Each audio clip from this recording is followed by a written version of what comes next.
राधे। आज मैं आपको पिपलाद ऋषि के जन्म के बारे में उनकी कहानी बताना चाहती हूँ, जिसको सुनने से हमारे मन में भक्ति का प्रादुर्भाव होता है और हमें ईश्वर की भक्ति भी प्राप्त होती है। एक समय की बात है कि देवता और राक्षसों में भयंकर युद्ध हुआ, जिसमें देवताओं की हार होने लगी।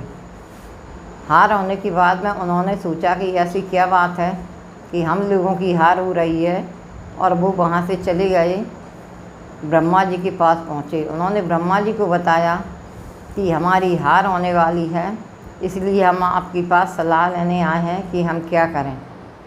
ब्रह्मा जी बोले कि तुम एक काम करो, दधीची नाम के महामुनि हैं, तुम उनके पास जाओ। उन्होंने शंकर जी की तपस्या करके, उनकी भक्ति करके, उनसे अपने वज्र के समान हड्डियाँ प्राप्त की हैं। अगर वे अपनी हड्डियाँ तुम्हें दे देंगे तो तुम्हारी युद्ध में विजय प्राप्त होगी। वे बहुत ही सरल स्वभाव के हैं, तुम्हारी बात अवश्य मानेंगे। सभी देवता वहाँ से महामुनि दधीची के आश्रम में पहुँचे। उस समय वे अपने पत्नी के साथ बैठे हुए थे। उन्होंने जाकर उन्हें अपना मतलब बतलाया कि हे ऋषि, हम आपके पास लोक कल्याण के लिए आए हैं। उन्होंने अपनी पत्नी से कहा कि तुम यहाँ से बाहर जाओ, मुझे इनसे कुछ बात करनी है। उनकी पत्नी बाहर चली गई।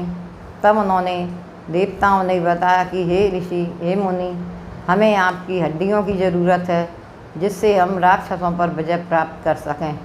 महामुनि बहुत ही सरल हृदय थे। उन्होंने देखा कि लोक कल्याण के लिए मेरी हड्डियाँ मांगी जा रही हैं, तो उन्होंने उन्हें अपना शरीर छोड़ दिया और उन्हें अपनी हड्डी प्रदान कर दी।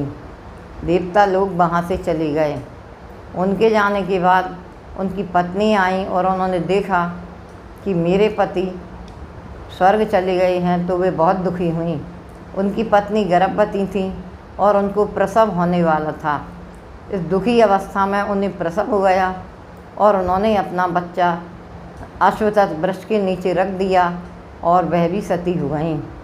कुछ दिनों बाद बच्चा धीरे धीरे बड़ा हुआ। तब उन्होंने एक बार नारद ऋषि वहाँ से निकले, तो उन्होंने पूछा, हे ऋषि, ये बतलाओ कि मुझे जन्म से लेकर इतना कष्ट किस कारण से हुआ है। तब नारद ऋषि ने कहा कि हे मुनि, तुम्हारे माँ बाप का बिछोह शनिश्चर ग्रह की वजह से हुआ है। उन्हीं की वजह से इतना कष्ट होता है, इसीलिए तुम्हें उनको बुलाकर उनसे ही बात करना चाहिए। उन्होंने बताया कि मेरी माता ने मुझे शनिवार के दिन इसी अश्वत्थ वृक्ष के नीचे रखा था और कहा था कि हे बेटा, तुम यहीं पर हमेशा रहना और लोगों का कल्याण करते रहना। नारद मुनि बोले, मेरा नाम क्या है, आप मुझे यह भी बतलाइए। नारद ऋषि बोले कि हे पुत्र, तुम पीपल वृक्ष के नीचे रहे हो, पीपल के पत्ते खाए हैं और पीपल का ही फल खाया है, इसलिए तुम्हारा पिपलाद ऋषि नाम होगा, पिपलाद मुनि नाम होगा, और तुम पीपल वृक्ष के नीचे बैठ कर ही सबका कल्याण करोगे। इतना कहकर नारद ऋषि चले गए। फिर उन्होंने शनिश्चर देव को आकाश से बुलवाया, जिससे उनका एक पैर टूट गया। शनिश्चर बोले कि हे मुनि, आपने मुझे किस कारण से याद किया है। उन्होंने कहा कि हे शनिदेव, आपने मुझे तो इतने कष्ट में डाल दिया।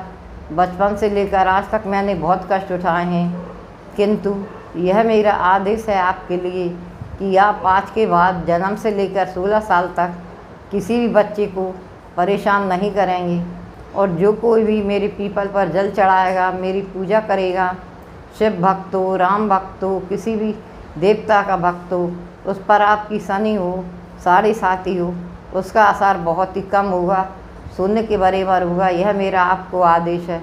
अगर आप मेरा आदेश नहीं मानोगे तो दंड के भागी बनोगे। शनिदेव ने हाथ जोड़कर कहा, हे मुनि, मुझे आपका आदेश स्वीकार है। और इतना कहकर शनिदेव चले गए और पिपलाद ऋषि भी अपने ध्यान में मग्न हो गए। बोलो जय सिया राम, जय जय सिया राम। पिपलाद ऋषि की जय, नारद ऋषि की जय, शनिदेव की जय, जय जय सिया राम, जय जय सिया राम।